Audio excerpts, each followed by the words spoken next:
Welcome to A Leader's Journey, the podcast for leaders who deeply believe there is a better way to lead and desire to create their unique journey towards becoming a legacy leader.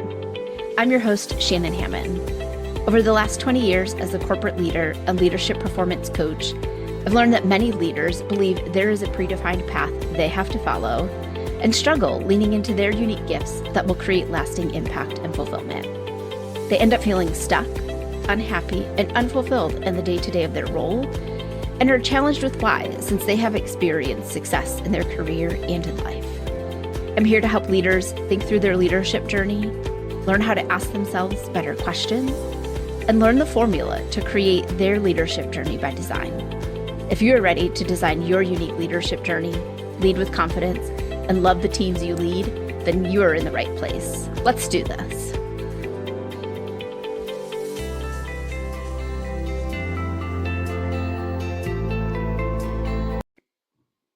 Hello, my friends and fellow leaders. I'm glad to have you back here with me this week on the podcast. And if this is your first time tuning in, welcome. I'm so happy that you are here. I know that your time is valuable, and I appreciate you spending some of it here with me today. Can you believe that it is already December 16th, and there are less than 3 full weeks left in 2024? I don't know about you, but where has the time gone? It feels like it was just January, and we were getting ready to start the year, and now here we are ready to start a new year. While the end of the year may have snuck up on us, there is still time to look back and reflect on how the year has gone. You've heard me talk about it here on the podcast often, and so you already know that I am a big fan of journaling.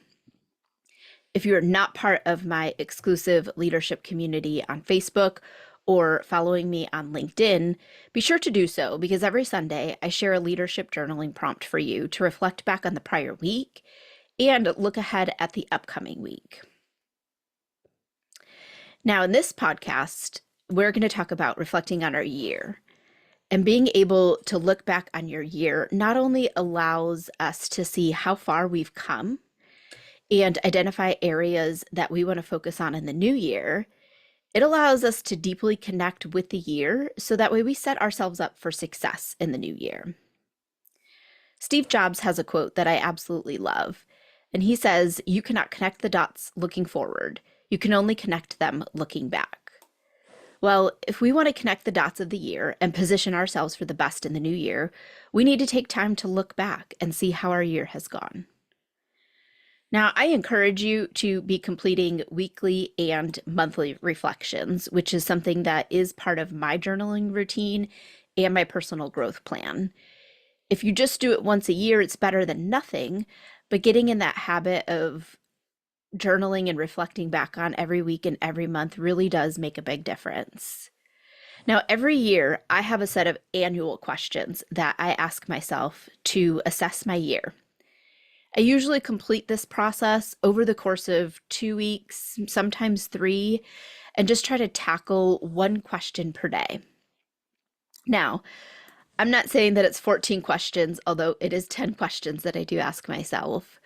For me, I just like to spread it out over the course of a couple weeks, so I'm really giving myself the time to contemplate each of the questions. In my annual reflection, I really want to go deep and get vulnerable with myself about how the year really went, so I can put myself in the best position to show up at my best in the new year. This also gives my brain the space to think back on the year. Plus, I will go back and I will review some other things to help me really remember and document what happened in the year. This may be something that you want to do as well. So here is what I have set up for myself as part of my annual journaling routine and some of the things that I look at.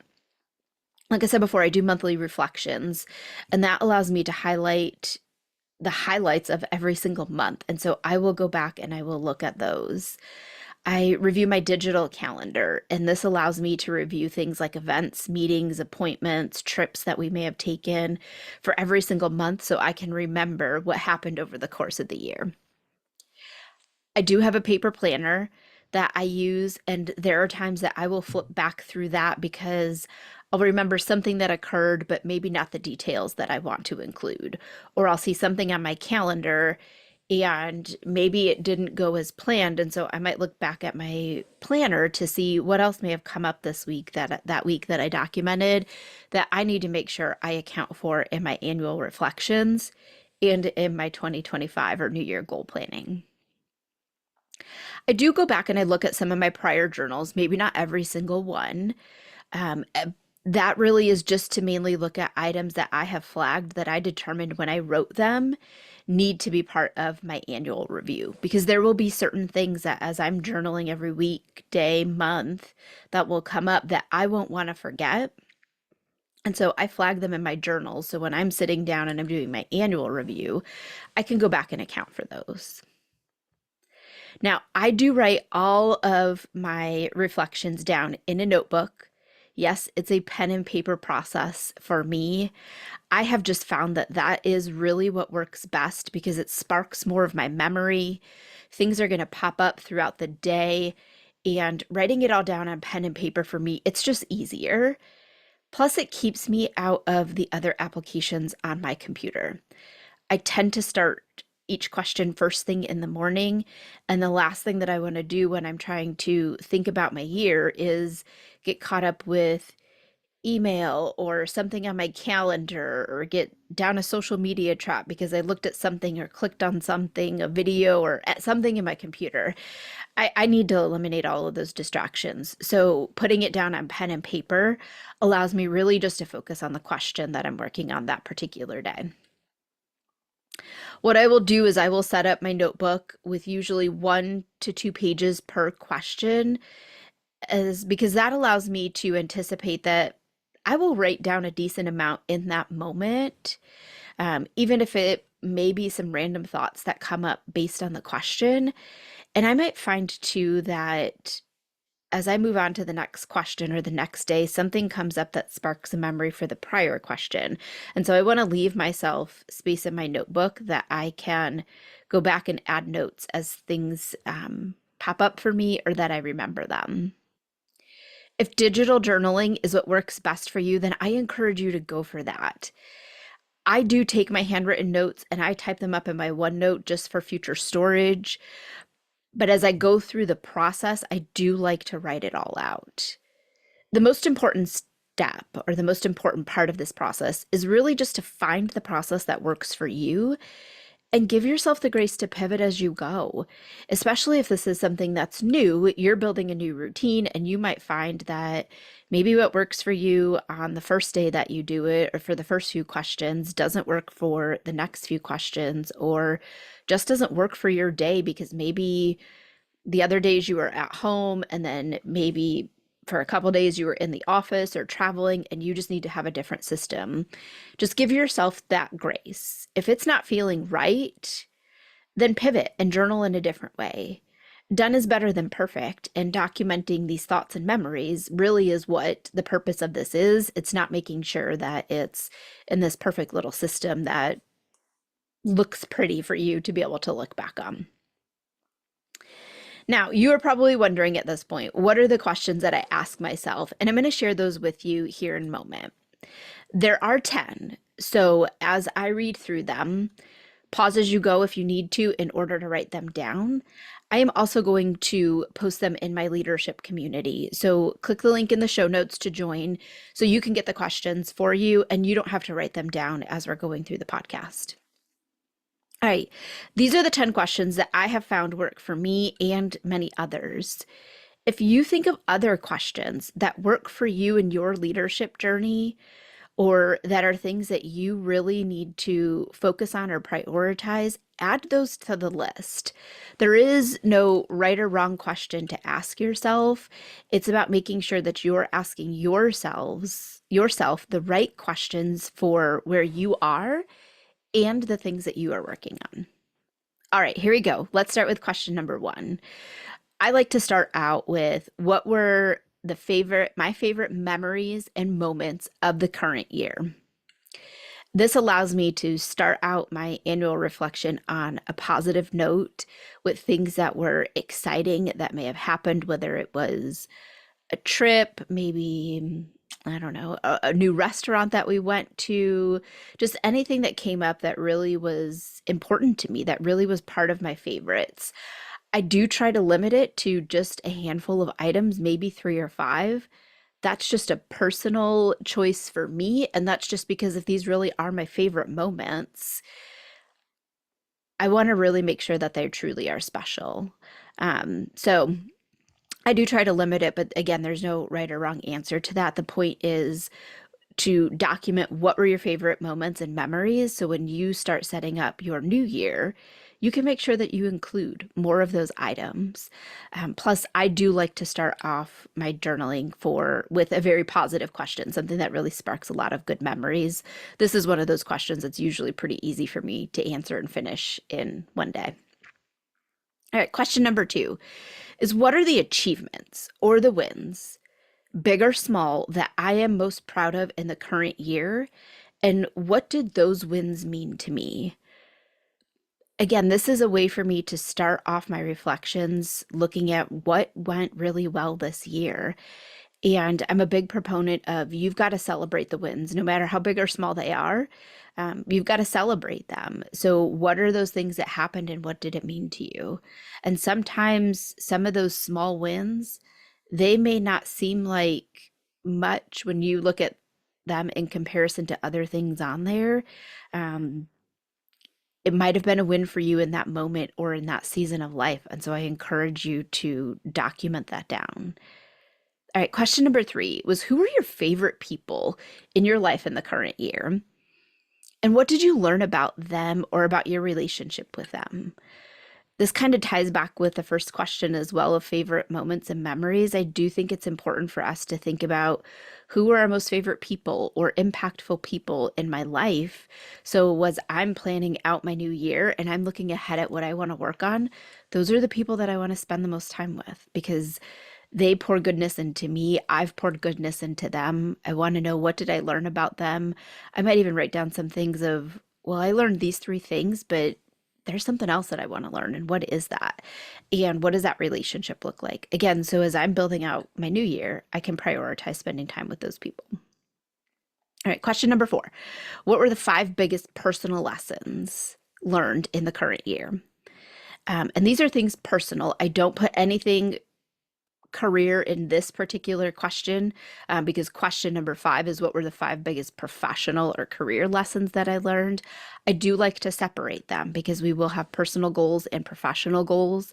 And I think it's important that you do keep some separation there, even though there will be overlap of what personal lessons, right? It might be maybe I need to prioritize my health more or spend more time with my family or doing creative things. That's something for me that I have stepped back into this year is really digging deep more into my creativity. And that's one of my personal lessons for the year is that I need to do that on a more consistent basis because it makes me feel better. All right, question 5 again was what were the 5 biggest professional career lessons learned in the current year? And again, that just ties into the personal ones. Question 6, what 3 things do you wish happened in the current year that didn't?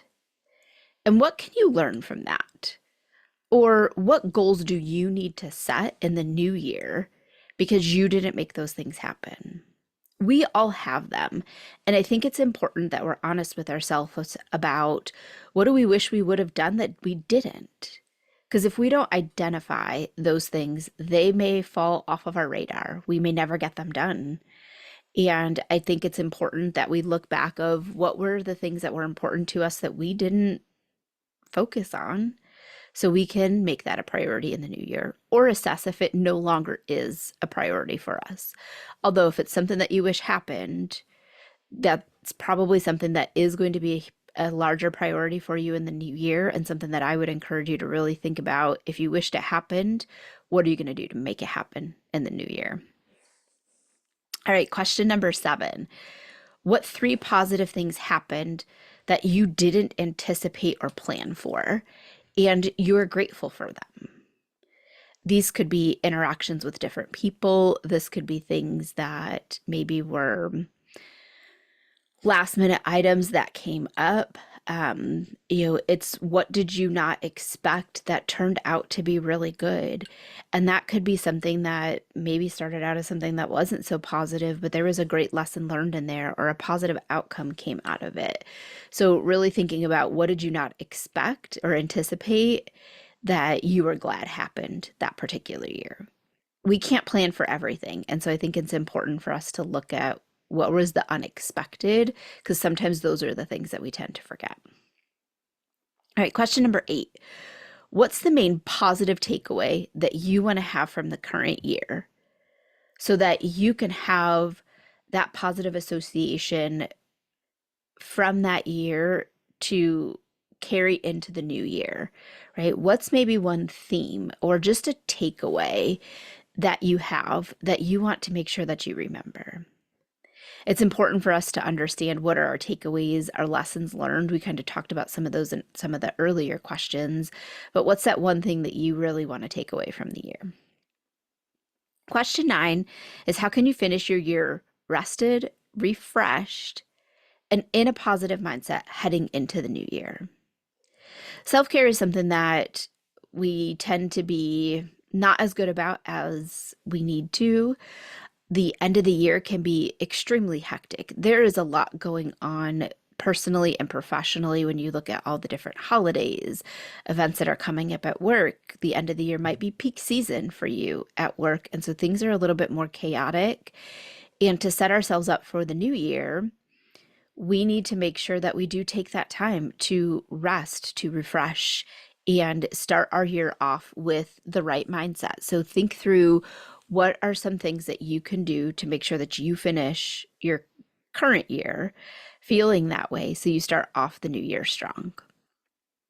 And then question number 10, and this is where I will go back and I will look at my answers to the prior 9 questions, because the answer to question 10 is in those questions. You might have to take some time to dig for it, but it is there.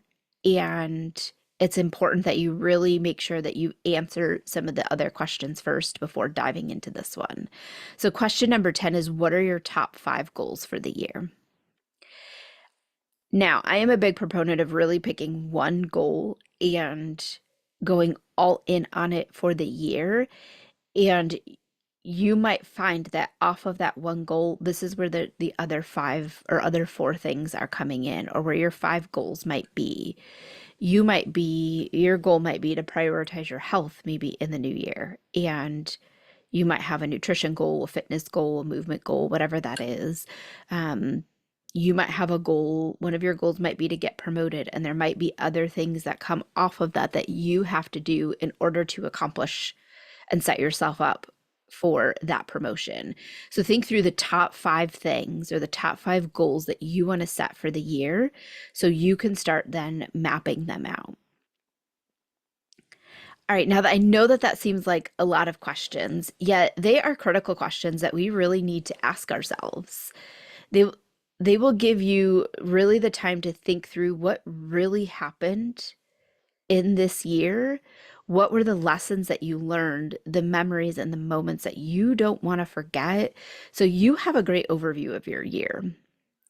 Completing an annual review has been so key for me in starting off my year on the right foot, making sure that I'm setting the right goals for myself so I'm making progress towards my long-term goals and desires.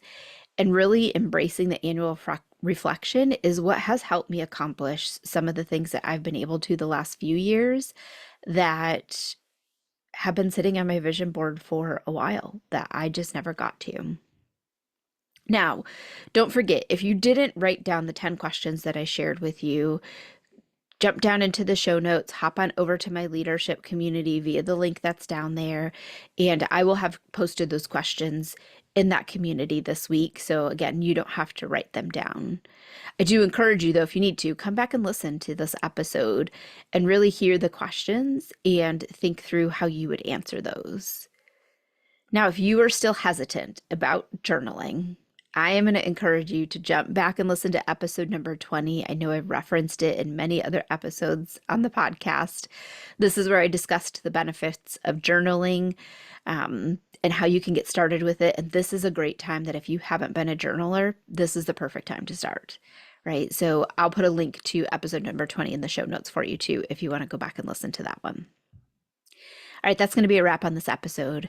I appreciate you tuning in this week and spending some of your time with me. I hope that you have found this episode valuable and that you're going to be completing your annual reflections. After you do, connect with me on LinkedIn and share with me your biggest aha or takeaway from your reflections and what you plan to work on for in 2025 to move your leadership journey forward. Until next time, my fellow leaders, lead with confidence and show up every day as the leader you are striving to be.